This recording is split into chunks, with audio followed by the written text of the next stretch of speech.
दूसरी बार 1.5 महीने में, 1 महीने में समझ लीजिए, दूसरी बार भारतीय जनता पार्टी को देश की जनता मजबूती से कुछ संदेश देना चाहती है। लोकसभा चुनाव में संदेश बहुत स्पष्ट था, हुजूर इस कदर भी न इतरा के चलिए।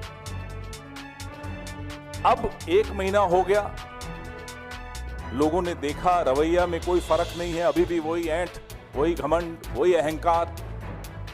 फिर से एक संदेश दिया। उत्तराखंड में हम दोनों सीटें जीत गए, बद्रीनाथ की भी और मंगलोर की भी। हिमाचल में एक थोपा हुआ चुनाव, निर्दलीय 3 विधायकों से इस्तीफा लिया गया, उनसे इस्तीफा करवाया गया, हमारी सरकार को अस्थिर करने का प्रयास किया गया और जनता का पैसा एक थोपे हुए चुनाव पर बर्बाद करवाया गया। आप लोग उसको ऑपरेशन लोटस कहते हो, मैं उसको ऑपरेशन कीचड़ कहता हूं। ऑपरेशन वोटर्स सबसे बड़ा होता है, सबसे मजबूत जवाब देता है। हिमाचल में देहरा विधानसभा क्षेत्र में, नालागढ़ में हमें जीत हासिल हुई। हमीरपुर हम हारे हैं, लेकिन ये तीनों सीटें ऐसी हैं जिसमें असेंबली इलेक्शन में, विधानसभा चुनाव में इंडिपेंडेंट्स जीते थे, कांग्रेस नहीं जीती थी। इस बार कांग्रेस ने 3 में से 2 जीत ली। और अगर आप कुल मिलाकर 13 की 13 सीटों का आकलन करेंगे तो भारतीय जनता पार्टी को सिर्फ 2 मिली। अमरवाड़ा पे मैं आता हूं, जो मध्य प्रदेश का विधानसभा क्षेत्र है, जहां इतिहास में शायद पहली बार हुआ होगा कि काउंटिंग करते हुए अधिकारी लंच की ब्रेक लेते हैं, काउंटिंग रोक के। पूरा अमला, पूरा प्रशासन जुट जाता है कांग्रेस को हराने के लिए। जो व्यक्ति पिछला विधानसभा 25,000 से जीता, भाजपा में जाकर अब बड़ी मुश्किल से जीत पाया है। जनता देख रही है।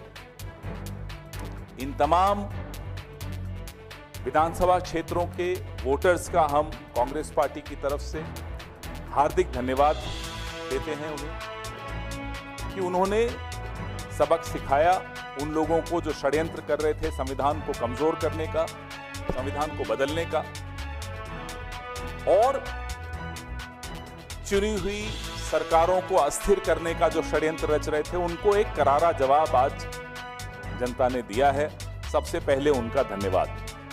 हमारे उत्तराखंड के पीसीसी प्रेसिडेंट करण महाराज जी, यशपाल आर्य जी सीएलपी लीडर, कुमारी शैलजा जी जो प्रभारी महासचिव हैं उत्तराखंड की, और तमाम एआईसीसी के पदाधिकारी, तमाम स्थानीय नेता, तमाम हमारे बेशकीमती वर्कर्स, उन सब की मेहनत से हमें ये दोनों सीटें मिली।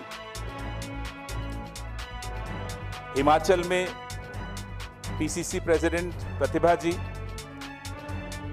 हमारे सीएलपी लीडर सुखविंदर सिंह सुक्खू जी, हमारे प्रभारी महासचिव श्री राजीव शुक्ला जी और तमाम एआईसीसी के पदाधिकारी, वहां के स्थानीय नेता, हमारे वर्कर्स, उन सब ने मेहनत की, जी जोर से मेहनत की, और ये नतीजा आपके सामने।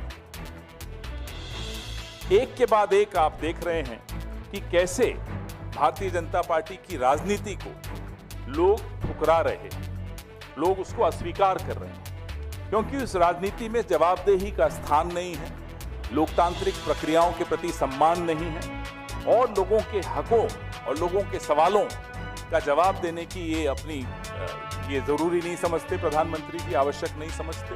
वो घमंड, वो आपको इनकी राजनीति में दिखता है। मंगलोर का मैं उदाहरण देना चाहूंगा, खास तौर पर चुनाव के दिन वहां किस तरह का प्रयोग करने की कोशिश की, वो आपके सामने है। कैसे मुस्लिम मतदाताओं को रोकने की पूरी कुचेष्टा की गई। उनका हक है वोट देना, वो उनको रोका गया। आज मैं सोशल मीडिया पे देख रहा था, कई टिप्पणियां भारतीय जनता पार्टी के समर्थक कर रहे थे, अरे मंगलौर तो मुस्लिम बाहुल इलाका है, कांग्रेस को जीतना ही था। तो मैं उनसे पूछना चाहता हूं बद्रीनाथ 97.68% हिंदू है ना। बात हिंदू मुसलमान की नहीं है, बात है किस तरह की राजनीति आप इस देश पर थोपना चाहते हैं। वो ये देश स्वीकार नहीं करेगा। अयोध्या में जो हुआ आपने देखा, नासिक, रामेश्वरम, रामटेक, बद्रीनाथ, ऐसे तमाम ऐसे कई और मैं उदाहरण दे सकता हूं जहां इन्होंने एक तरह से ऐसी राजनीति करने की कोशिश की जिसमें लोगों की रोजमर्रा की जिंदगी से जुड़ी हुई कोई बात का स्थान नहीं था। उन मुद्दों को वो सामने नहीं आने देना चाहते थे। सिर्फ और सिर्फ लोगों को लड़ाकर, विवाद पैदा करके राजनीति करना चाहते थे। उसका आज एक बहुत करारा जवाब